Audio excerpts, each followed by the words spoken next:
Dara, hindi akalain ang biglang pagbisita sa bahay nila, pero bago po yan pakisuportahan po natin ang ama ng Kalingap na si Val Santos Matubang at Kalingap Rab pati na ang viewers at reactioners. Maraming salamat po. Kamustahin natin si Dara. Napakasipag sobra ito ni Dara dahil nagawang linisin ang mga damo sa bakuran para mataniman ng makakain nila.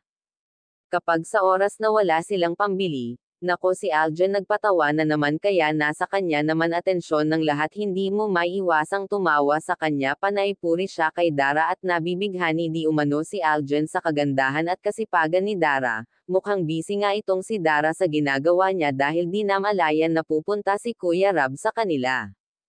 Ano ang dahilan? Walang signal sa kanila kaya hindi niya napansin o nakita ang message sa kanya ni Kuya Rab.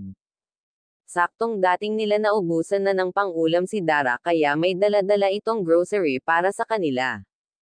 Maasikaso din pala itong si Dara. Nabanggit rin ni Kuya Rab na kung nakausap niya na ba ang kanyang tatay, sabi umano'y hindi pa nila nakakausap ito, 2 linggo na ang nakalipas. Ano ba sa tingin nyo mga ka-viewers, totoo nga ba ito? Pero hindi naman natin alam kung bakit. At ang totoong dahilan, kayo na lamang maghusga sa narinig nyong kwento patungkol sa kanila. Sabi nga ni Kuya Rab ay dapat sila ang tugunan ng pansin nila dahil walang kasama sa buhay kaya hindi ito pinapabayaan ng Kalingap, lalong-lalo na si Kuya Rab. Kaya hanggang dito na lang po at maraming salamat po. Kung bago lang po kayo sa channel ko, pa-like and subscribe my channel.